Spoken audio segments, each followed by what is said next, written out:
Gracias, Carlos. Este es un asunto de intercambio de afecto, de piropos y atención, Moca. Y de verdad que me place muchísimo tener a Carlos Salcedo aquí esperando el gobierno.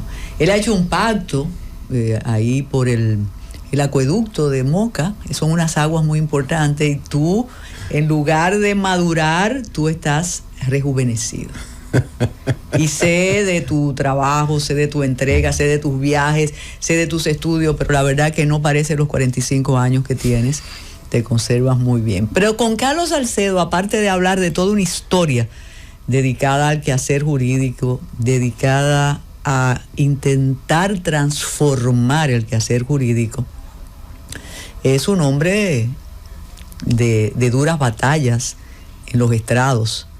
Y antes de toda la historia que vamos a hacer de ti, qué bueno que estés el día que se comenta un fallo del Tribunal Constitucional, y yo casi te condiciono y te digo, hay necesidad de cometer errores jurídicos que saben quienes lo cometen, que todos los caminos conducen al Tribunal Constitucional, y mientras tanto manejan el asunto, entretienen al grupo que no tiene la intuición jurídica.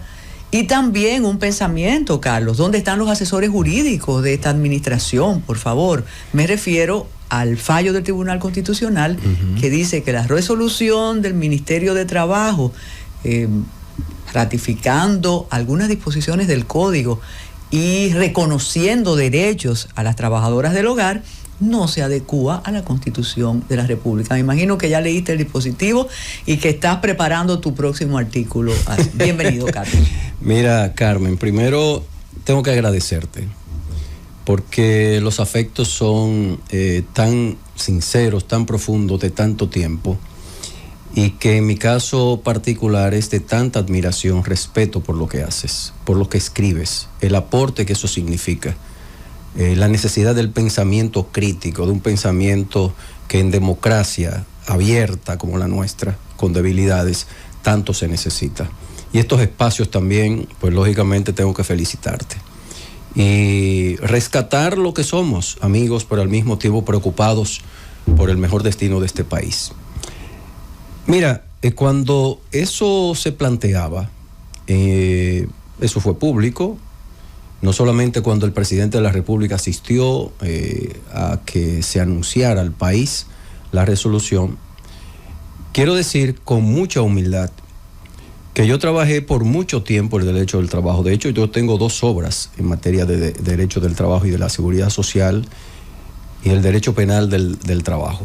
Por lo tanto, tengo no mucha autoridad, pero por lo menos tengo conocimiento de lo que estoy hablando. Y yo dije, pero es que no tienen a alguien que le esté asesorando adecuadamente. La norma se nutre de un claro pensamiento jurídico. El orden jurídico evidentemente lo pare el orden político, sin duda alguna. No hay que ser Nicolás Tenser para eso. Pero me preocupaba mucho. Yo creo que las buenas intenciones no son las que se traducen en una norma que finalmente vaya frontalmente a chocar con la Constitución de la República. Y lo advertí. Recuerdo que escribí un tuit, la buena intención y todo eso, pero eso va a ir al Tribunal Constitucional con las consecuencias que hoy tenemos. Lo advertimos, de hecho yo escribí sobre eso, lo reitero. Pero el convenio 189 de la OIT, de la Organización Internacional del Trabajo, establece la necesidad del trabajo, diríamos, digno, del trabajo adecuado, del trabajo que no afecte derechos fundamentales. Eso no quiere decir que se rompa con la Constitución de la República, que la Constitución de la República no sirva de, diríamos, de la sombrilla. Y yo estoy contigo que parece que yo sé que De Camps quiso hacer el mejor trabajo, me consta. Y me consta que el presidente también quiere hacerlo. Pero no todo puede ser, diríamos, una herramienta, la normativa particularmente, una herramienta para responder prontistamente, rápidamente, circunstancialmente, a llamados de atención de un determinado sector, que se dice que son más de 300,000 empleadas domésticas en el país. Hay un régimen establecido en el Código de Trabajo, un capítulo dedicado a las domésticas, y ese es el régimen vigente. Si usted lo quiere modificar y adecuar, una ley tiene que necesariamente producir una ley, y lo dijimos. La resolución no puede estar por encima del legislador, y lógicamente el ordenamiento jurídico está hecho precisamente con una escalera, para llamarlo en términos más claros todavía. Y esa escalera parte en el vértice de ¿dónde? De la Constitución de la República, es decir, la sombrilla sobre la cual cada una de las disposiciones gubernamentales deben parirse, tiene que ser efectivamente de la Constitución de la República. Y ahí tenemos el resultado. Una buena promoción. De hecho, en la práctica, tengo entendido, según bien la prensa, que solamente unas 300 domésticas. Entonces no era tal la necesidad, la urgencia.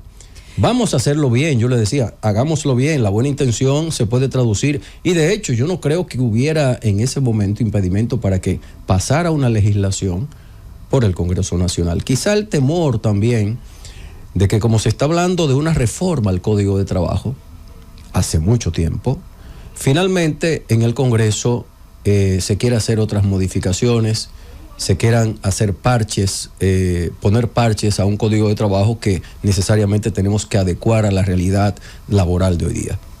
Algunos olvidan, porque tenemos mucho tiempo viviendo, ¿no?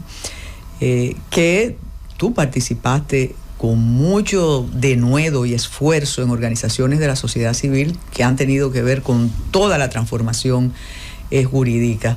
Y a propósito de este caso, Carlos, que no es aislado, y eso es preocupante. Yo decía en la introducción que se ha hecho como bandera decir, no, hombre, eso se resuelve en el Constitucional. Mientras tanto, tú ganas espacios, tú confundes. Pero también yo podría decirle al Carlos Salcedo, preocupado por el devenir jurídico y por la vigencia del Estado social, democrático y de derecho, que quizás también hay una percepción que desde el poder se puede hacer todo. Y eso obligaría a otro enfoque. Yo a veces pienso que aquí no hay 3 poderes, sino uno. Y que de verdad, por la gran aceptación que tiene el presidente de la República y por la obsecuencia de todos, parece que a veces sus asesores le dicen, usted puede, llegue hasta allá. Y este es un caso. Me imagino que ya están redactando el proyecto de ley, pero ¿por qué no se hizo antes, Carlos Salcedo? Mira, yo creo... y retomo lo que dije al principio, yo creo mucho, y lo digo por segunda vez, que el orden político finalmente, aún cuando yo tengo cuestionamientos sobre esa idea de Nicolás Tencer, pero simpatizo inicialmente con ella, de que el orden político pare el orden jurídico. Por lo tanto, el liderazgo circunstancial, momentáneo, o el liderazgo de este tiempo, es el que va a producir los cambios legales. Va a responder a una población a la cual se le hicieron algunas promesas normativas de ajustes, incluido eso, de las domésticas. Eso se prometió en campaña, y efectivamente se podía responder, pero se podía responder respetando el orden jurídico, respetando la jerarquía normativa. Y yo creo que el presidente de la República, con ese liderazgo, no hubiera tenido ningún escollo en el camino para que se aprobara en el Congreso Nacional. Ahora, yo te voy a decir una cosa, y tú que hablaste del Estado constitucional y democrático de derecho, un Estado social como el nuestro. El Estado de Derecho tiene para mí un grave problema en democracias, diríamos, no consolidadas totalmente. Y esta es una democracia que está operando, que está funcionando, que hay libertad de expresión, que las instituciones están, diríamos, funcionando. No todo lo que hay es lo que deseamos, pero están funcionando. El presidente de la República tiene la mejor intención, no me cabe la menor duda. Y estamos en presencia de un presidente de la República en un sistema presidencialista. No porque sea bueno ni malo, sino porque ese es el sistema que elegimos. Ahora bien, hay una tríada de poderes, por lo menos de los poderes tradicionales, pero hay otros poderes que están por fuera de los tradicionales. Y yo digo, el Estado de Derecho, nosotros tenemos un afán normativo tremendo, y hay normas que hay que producir, y hay leyes que hay que producir como esa, en lugar de la resolución. Ahora bien, el Estado de Derecho no es el conjunto de normas, diríamos, sumadas, como si fuera una sumatoria ordinaria, matemática. no es un conjunto de normas incluso adecuadas y conducentes a organizar la sociedad. Eso es solamente formalmente.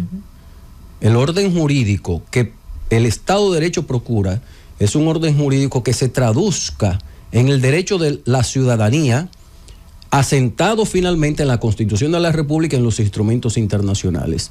La capacidad del derecho es la de su realización práctica, pero no a cualquier precio, llevándose de encuentro el Poder Judicial, en el caso de que sea el Poder Judicial, o de manera particular en este caso, el Congreso Nacional, el Poder Legislativo.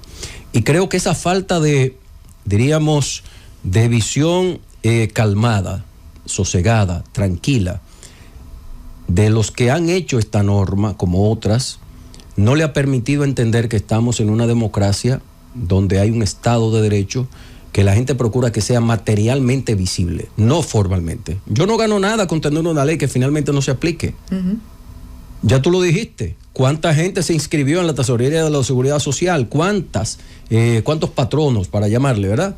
¿Cuántas empleadoras o empleadores fueron a la Tesorería de la Seguridad Social a través del sistema? Convertidas en agentes de retención, además. Y agentes de retención. Es impresionante. Y eso, evidentemente, en lugar de favorecer, desfavoreció, porque mucha gente lo que hizo fue simplemente trabajar sin servicio o de reducir la cantidad de servicio que tenía. Y en lugar de ser beneficioso, ha sido perjudicial para las mismas personas destinatarias de una norma inferior en relación con la ley. Con esa reflexión que haces, Carlos, y yo no sé si es miedo o el encanto que ejerce el presidencialismo, pero no hubo tiempo para analizar culturalmente el trabajo doméstico en la República Dominicana. Tú sabes, y lo sé porque eres ibaeño y sabes que las asistentes de la casa se convierten en parte de la familia, que muchas trabajadoras de la casa protestaron por el tope mínimo que le puso la resolución, porque ellas ganan mucho más hace tiempo y tienen reivindicaciones. Entonces, se usó, como pasaba en la época de las reformas, se usó algo para acogerse a la disposición internacional y nos pintaron un infierno y salieron del paraíso. Bueno, a mí me preguntaron dos empleadas. Exacto. Me preguntaron, en mi casa, entonces ahora yo voy a ganar 10 menos. Claro, eso es así. Me preguntaron, doctor, permítame, don Carlos, ¿qué me dicen? O no me inscriba, no se atreva a inscribirme. Mire, entonces, ¿cómo yo voy a ganar 10,000 si yo gano 20,000, si yo gano 22, si yo gano 18, si yo gano... Digo, no se preocupen por eso. Ahora, de mi parte, ustedes están seguras que no van a ser inscritas, porque eso es inconstitucional. ¿Cómo y qué significa eso? Y le tuve que explicar en palabras muy llanas. Miren, en la República Dominicana hay una Constitución. Y la Constitución tiene que ser respetada por todos los órganos del Estado. Y el ministro de Trabajo debe sujetarse a la Constitución de la República, y no lo hizo, a pesar de que lo hizo con la mejor de las intenciones. Y pudo incluso tener una iniciativa legislativa en manos del Poder Ejecutivo para que finalmente procurara y tuviera el resultado que deseaba. Y ahora volvemos, como te digo, nosotros estamos siendo muy diplomáticos y es verdad, es el poder, el encanto presidencialista, pero nadie le puso la luz roja a esto y todo era también esta complacencia mediática que existe. Porque es que por la noche debieron visitar al presidente y decir, presidente, no se mete en eso, que eso es un error, pero ahí está, el TC. Pero, Carmen, si te hubieran llamado a ti, por ejemplo, si te hubieran llamado a ti en cualquier momento, tú hubieras dado la opinión y no una opinión relevante. Pero en ti, ¿cuántos constitucionalistas hay aquí con capacidad sobrada? Y otros que manejan la materia, que lo saben de antemano. ¿Cómo habrá de aplicarse una resolución que finalmente contradice la Constitución de la República? Eso era evidente. De hecho, no había que ser constitucionalista. Eso estaba a la vista. Pero esta mañana alguien me citaba, tú que has escrito tanto y has dirigido revistas y demás, me decía, Carmen, busca los titulares desde que comenzó esto para que veas que nadie hizo la advertencia. Y eso es penoso, Carlos Salcedo. Yo la hice la advertencia. En artículos, claro, no, pero los titulares. Bueno. Los dueños de bueno. No, pero bueno, yo hice la advertencia y dije, miren, alabo la buena intención y la iniciativa, pero es una iniciativa cursada pero de manera titular, inadecuada. Era todo de alabanza. Mira, el liderazgo de un presidente de la República no puede ser mal usado porque a final de cuentas se puede convertir en un boomerang. Cuando tú haces algo que finalmente se va a devolver o va a ser rechazado desde la óptica constitucional, evidentemente estás llevándole un regalo envenenado al presidente de la República, porque el regalo significa voy a cumplir una promesa de campaña. La cumplió, pero la cumplió mal. ¿A quién se le devuelve eso? Uh-huh. El liderazgo de él, yo no creo que se vaya a tambalear por esta situación, pero evidentemente que puede mellar. Si a esto se le suman otros ingredientes. Que ha sido una constante. Mira, ahí pregunta un amigo, que sabe de tu especialidad en derecho laboral. Dice, además, ustedes no han mencionado el lío que nunca nos pudieron explicar de cómo se calculaba cuando la empleada de la casa era de días. Que eso en la medida que los muchachos crecen, que tú tienes menos obligaciones, van 2 días. Exacto. ¿Cómo se calculaba? Entonces, volvemos al principio. Nadie le advirtió al jefe de Estado y de gobierno que había un equívoco, que había un error, o fue una estrategia y nos ganamos las empleadas que no entendieron el asunto, que tú no eras el jefe de esas muchachas. Pero había una campaña para elegir a alguien en ese momento, cuando todavía ni siquiera se hablaba de elecciones. De hecho, todavía no han abierto la campaña electoral oficialmente. ¿Cuál era el beneficio que eso le granjeaba al presidente de la República desde el punto de vista político en ese momento? Ninguno. Yo no lo veo. Ahora, bueno, el presidente de la República podrá decir, sí sirve, porque durante un momento eso era aplauso. Se presumió que toda empleada doméstica iba a votar por el presidente, por ese favor. Pero en ese momento había votación cercana siquiera. Había llegado febrero para los fines de las elecciones de todas las municipalidades, etcétera, de los ayuntamientos, regidores, alcaldes y demás. No, había elección nacional tampoco. Es decir, que era muy lejano. Ahora bien, yo diría que el presidente de la República confía en su gente. Luis Manuel Decán es una gente con mucha capacidad, buen abogado, excelente ser humano también, y tiene sus asesores. Pero yo creo que faltó una asesoría externa importante. Yo no lo sé si lo hicieron. Externa importante. Yo no me iba a ofrecer, yo hice una advertencia. Eso es lo que están diciendo ahí, que si no leyeron tus artículos. Yo hice una advertencia. No. Pero si el presidente me hubiera llamado a mí, para mí sería un honor, y evidentemente él sabe que me tiene a la disposición, como lo hago ante cualquier funcionario público y más de la más alta dignatura, el más alto dignatario de la nación, siempre estaré dispuesto, pero no yo, como yo hay, y mejores que yo, hay muchísimos que si lo hubieran llamado, mire presidente, eso no se puede. Porque eso contradice la Constitución de la República. Esa resolución es una legislación que es propia del Poder Legislativo. ¿Por qué? Porque evidentemente solo la ley puede modificar el régimen establecido en el Código de Trabajo. Y esa resolución estaba modificándolo. Y es tan fácil porque sabemos que, como quiere todo presidente, el Poder Legislativo complace al presidente. O sea, le redactan ahí mismo en el ministerio, le redactan la ley y ya. Eso no hubiera tardado 15 días.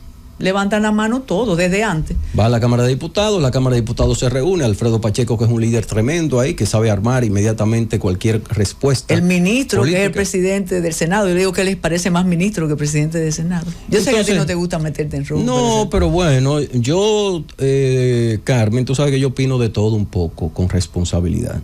Y al mismo tiempo la única cosa que me anima es contribuir con el desarrollo institucional y normativo del país. Lo hemos hecho de manera, diríamos, humilde, pero creo que en aspectos relevantes de la nación dominicana, sobre todo en la reforma procesal penal y en otras que se han producido, que de alguna manera nuestras manos han estado ahí. Pero la exhortación es a no hacerlo de manera precipitada, porque a final de cuentas eso es enemigo de una legislación robusta, que finalmente vaya a conseguir los objetivos planteados por ella. Así que yo creo que el aprendizaje ha sido grande. Tenemos que hacer una pausa y cuando regresemos vamos a hablar de proceso penal y también de constitucional, del derecho constitucional y de una virtud que tiene Carlos Salcedo. Cuando te invitan a cualquier entrevista en medio de la brega de tu ejercicio profesional, tú sabes resistir las provocaciones. Y en ocasiones yo te digo, pero ¿cómo es eso? Porque tú insistes en la norma y eso es muy difícil. Recuerda que aquí condenamos atrás de los micrófonos y en la calle.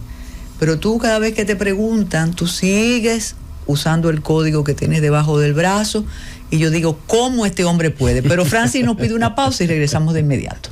Y mira, que los ibaeños no saben mucho de navegación, aunque los ríos son traicioneros, Carlos. El hombre vendedor del Código Procesal Penal, tú fuiste uno de los voceros de la transformación, de que íbamos a terminar con el tranque en lo...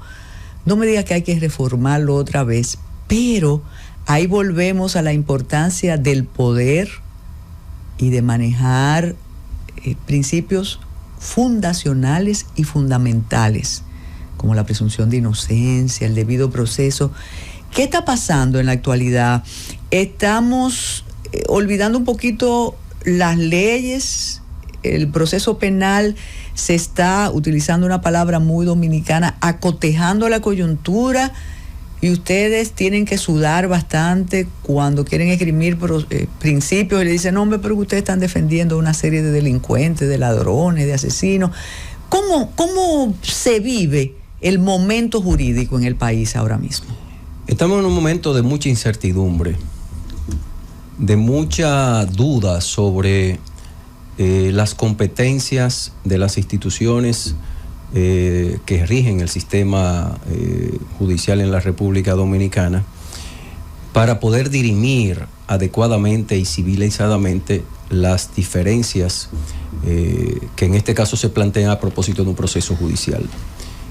Hay jueces con mucha formación, yo creo que ha ido caminando la formación, la capacitación, diríamos que es un hecho relevante en el sistema judicial de manera muy particular en el ámbito de los jueces.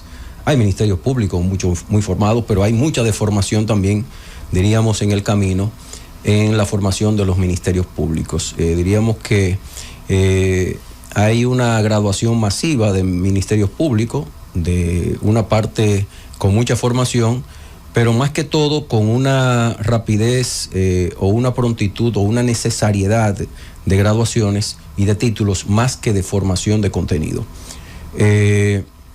Y con eso no quiero decir que no haya gente talentosa, con muchos valores, con mucha aptitud.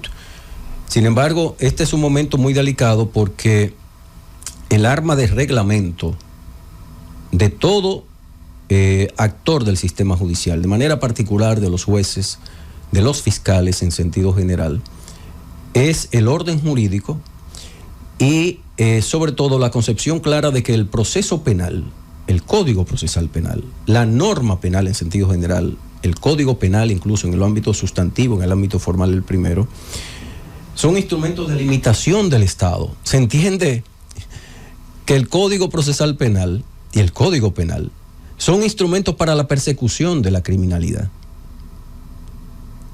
Son instrumentos para la limitación del ejercicio del poder punitivo del Estado. Y eso, la garganta nos dolía a nosotros de decirlo. Señores, esto no es un instrumento al servicio del Estado para reprimir. No, es el orden que da la sociedad para que el Estado, al intervenir en los derechos fundamentales de los ciudadanos, lo haga de manera limitada, organizada, sin abuso y sin tropiezos, sin arbitrariedades. Entonces, cuando nosotros vemos que en el proceso penal un arresto se produce, ¿verdad?, sin haber invitado a una persona primero a comparecer a una entrevista, sin darle la oportunidad que establece la norma, y no hay ninguna, diríamos, sospecha real, concreta, demostrada de peligro de fuga, si usted acude primero al arresto, está violando de inicio, y lo digo con mucha certeza, de inicio, los derechos fundamentales, el derecho fundamental a la libertad. Luego, cuando usted, la primera medida de coerción que solicita es la prisión preventiva por encima de cualquier cosa, usted tendrá los resultados que tiene. Vayan a ver el informe que ha elaborado la Defensa Pública del año 2022. Eso llora delante de la presencia de Dios. Tú recuerdas la lucha de nosotros, los impulsores del Código Procesal Penal, durante mi gestión en la Dirección Ejecutiva de Finjus, fue que se aprobó esa norma y toda la normativa complementaria. Por lo tanto, yo sé de lo que estoy hablando. y el equipo que me acompañó, advertíamos que en ese momento había más de 60% de presos preventivos y que eso había que disminuirlo y que la norma iba a poder posibilitar, bien aplicada, que bajara significativamente eso, que el hacinamiento bajara, que era de más de un 50%. ¿Y tú sabes, 70? ¿Tú sabes en cuánto está el hacinamiento? Un 64%. Sí. ¿Tú sabes cuánto hoy es el porcentaje de presos preventivos? 63% varones, 59% mujeres. Y yo digo, ¿por qué fue lo que hicimos? O sea, la norma no produce el cambio. Eso es un problema. Tú decías de la cultura. La norma no produce el cambio normativo, no produce el cambio conductual. La conducta está en la cultura de los jueces que no entienden que la regla es la libertad, que no entienden que la prisión preventiva, como toda medida de coerción, son instrumentales, es decir, un medio para alcanzar un fin. Pero aquí lo primero que se anuncia es 18 meses de prisión, 1 año de prisión. Y dicen, bueno, pero Carlos está defendiendo, pero yo he actuado del otro lado, durante toda mi vida en representación del Estado, en representación de particulares. Y yo quiero que haya medidas de coerción cuando sean necesarias. Pero eso es una actitud de Carlos Salcedo, consciente de la necesidad de que la norma se comporte conforme a lo que establece la Constitución de la República, los instrumentos internacionales. Si te dicen que es provisional, que tiene un carácter temporal la medida de coerción y se hace definitiva, ¿cuánta gente sufre prisión preventiva de 2 años, 3 años?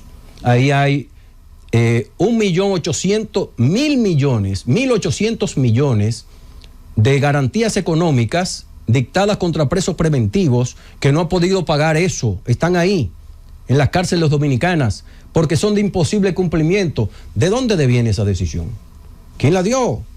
Un ministerio público que la pidió, porque si no la solicita no la va a dar el juez.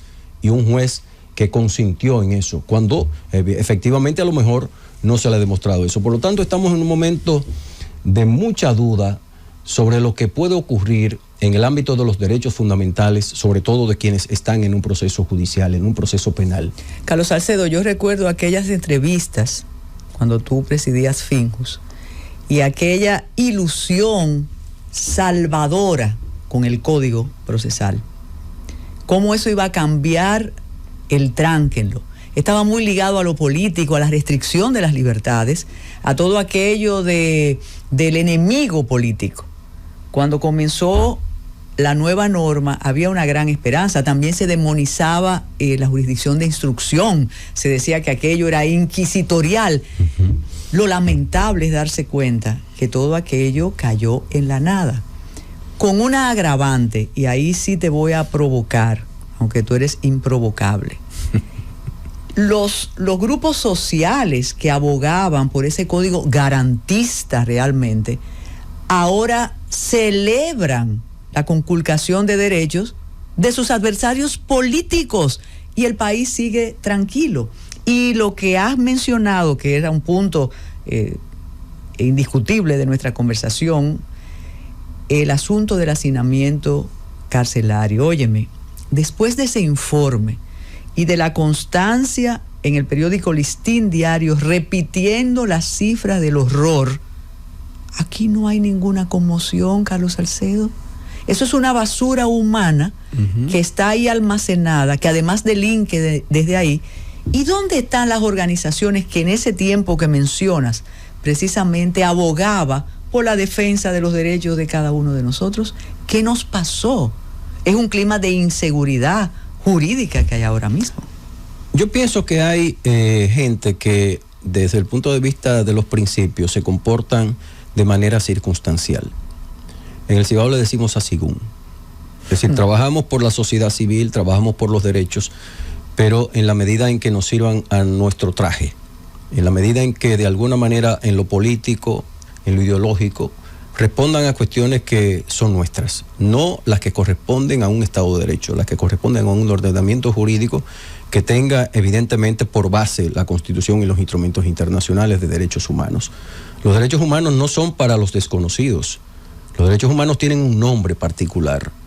De hecho, cuando Yering hablaba de la necesidad de que el derecho sea realizable, porque es la única manifestación efectiva de lo que es, cuando lo decía, a mí no me importa el derecho objetivo, lo que formalmente está en la norma. A mí lo que me importa, decía Iering en la lucha por el derecho, es cómo eso se traduce en derechos subjetivos para Carmen, para Carlos Salcedo, para los 25,000 internos, para decirlo en palabras bonitas, que están en los hacinamientos carcelarios, hacinados en las cárceles dominicanas. No en todas, pero en la gran mayoría. Hay un exceso de ¿cuánto? ¿De cuánto? Un 64% de hacinamiento que dije ahorita, pero esos son ¿cuánto? 15,000 más, que no deberían estar preventivamente, son 15 contra 10, son 10,000 condenados, 15,000 en prisión preventiva, de los cuales hay un 63% presos preventivos, que ya lo dijimos, pero que efectivamente la mayoría no reúnen las condiciones para estar en las cárceles dominicanas. ¿Qué hacen casi 500 enfermos psiquiátricos en las cárceles dominicanas? Yo me pregunto, Carmen, ¿qué hace el juez de la ejecución de la pena? Y no hablo de uno en particular, en general. ¿Qué hacen cuando su función es verificar la situación real de cada uno de ellos para ver si hay una enfermedad, si hay una edad que haga necesaria la transformación de esa cárcel, de esa prisión, ¿verdad?, a una casa, a una vivienda, a un centro de salud? Porque ese informe que mencionábamos ahorita precisamente debería ser de la atención también de todos los entes de la sociedad civil. Yo sé que Finju se ha preocupado, Participación se ha preocupado, pero no se ha preocupado tanto como se ha preocupado por los presos políticos o no políticos y la persecución de la corrupción. Yo creo que puedo tener un poquito la autoridad para decir que hay que perseguir la corrupción efectivamente, que hay que hacer todo el trabajo necesario para que cese la impunidad en la República Dominicana, que hay funcionarios de altísimo nivel actualmente que tienen toda la responsabilidad en el Ministerio Público, en la justicia dominicana en sentido general, pero no llevándose los derechos porque sea, para poner un nombre, para que sea porque es José Ramón Peralta, porque es el otro, porque yo mencioné un solo nombre y no soy su abogado. Pero estoy mencionando nombres particulares porque parece lo que se quiere sangre antes que justicia. Entonces, nosotros, los que hemos trabajado desde la sociedad civil, lo que queremos es que se haga un proceso que limite al Estado para que se preserven los derechos fundamentales de cada uno de los ciudadanos que están incursos en un proceso judicial. De manera, diríamos, deleznable, muchas veces se persiguen estos crímenes y finalmente se ilegitima la actuación del Estado. Termina el proceso deslegitimado, desacreditado. Y tú lo sabes, particularmente yo he defendido a varias personas que son acusadas de corrupción. ¿Y qué yo he anunciado desde el primer día? Van a ser descargados y fueron descargados y han sido descargados. Pero no porque a lo mejor yo sea buen abogado, no, y otros que lo han logrado, sino porque el anuncio es más importante en el plano político, en el plano que se quiera, hasta de sociedad civil en algunos casos, no lo digo en todos los casos, el anuncio de que se está trabajando contra la corrupción a toda costa, a todo precio. Óyeme, pero la persecución debe ser con garantías y con eficiencia, pero la eficiencia no se puede llevar a las garantías que debe preservar todo el sistema de justicia en la República Dominicana. Se piensa que además eso no tiene responsable, como aquello que decía Yoserán, ¿quién juzga al juez? Y cuando uno habla del desastre carcelario y de la presunción de inocencia echada a menos, tú dices, ¿y quién es responsable? Como que eso es aparte, eso es el gran poder de Dios que debe decidirlo. Y me luce que la solución desde el poder es la creación del Ministerio de Justicia. Mientras siga eso así, cuando llegue el ministro de Justicia, entonces van a limpiar las cárceles. ¿Tú estás de acuerdo con el Ministerio de Justicia? Sí, yo incluso fui propulsor de hace mucho tiempo, incluso de alguna manera participé en lo que hoy es el proyecto del Ministerio de Justicia, entre tantos que colaboraron. No todo lo que está ahí necesariamente es lo mejor, es mejorable, para eso está el Congreso Nacional. Yo siempre he dicho que el Congreso Nacional, cuando le presentan el presupuesto general de la Nación, lo único que hace es endosarlo. No en este gobierno, en todos los gobiernos. Porque al final de cuentas lo que van a vigilar es si la parte que corresponde al Congreso está toda. Y finalmente si eso es un mandato del presidente de la República de turno. No estoy hablando de de cualquier presidente en general que tenga una mayoría. Y en este caso particular no puede ser, diríamos, que el Congreso Nacional no haga una revisión profunda. Se deja asistir calmadamente de cada uno de los profesionales que hemos trabajado intensamente en el ámbito institucional. Yo escribí por mucho tiempo, hablé públicamente de la contradicción que hay en la actualidad de un ministerio público que persigue, que investiga, persigue, es el mismo que le cae atrás a la prisión, que lo trae, que lo lleva al preso, que determina dónde va, dónde no va, que lo traslada, que no lo traslada, que la comida que le da, la que no le da. Es decir, que hay conflictos claros de intereses y obviamente también hay una carga en el, por ejemplo, en el ámbito de la consultoría jurídica de cuestiones que son propias de una administración propia de un ministerio en este caso de justicia. Por lo tanto, lo que son las cárceles en la República Dominicana y una serie de atribuciones que tiene la Procuraduría General de la República son desvaríos, son desvíos de sus funciones naturales. ¿Cuáles son? Una Fiscalía General, que es para investigar adecuadamente, tener el tiempo razonable, el personal suficiente, ¿verdad? La calma suficiente para hacer una investigación profunda, respetando derechos, y cuando diga acusar, tiene una sentencia. La acusación debería convertirse casi en una sentencia, cuando se hace de manera razonable, de manera proporcionada, con la investigación objetiva que en este caso indica la norma que debe hacerse una investigación. Por lo tanto, el Ministerio de Justicia para mí es una necesidad por lo que decía, que no puede haber una contradicción entre la labor de persecución y la labor del cuidado de los presos, de los internos, entre otras razones, y esa multiplicidad de funciones le restan eficacia, eficiencia, efectividad a la labor que realiza el Ministerio Público. Tenemos que hacer otra pausa. Cuando regresemos, usted como abogado, que yo creo que has ejercido en las 32 provincias de la República Dominicana. En 33, que no hay una 33. De verdad que sí. Vamos a preguntarle a Carlos Salcedo si se puede valorar la salud de la persecución del Ministerio Público, del Estado de la Justicia Dominicana, solo por la PEPCA. Él lo va a decir después de la pausa.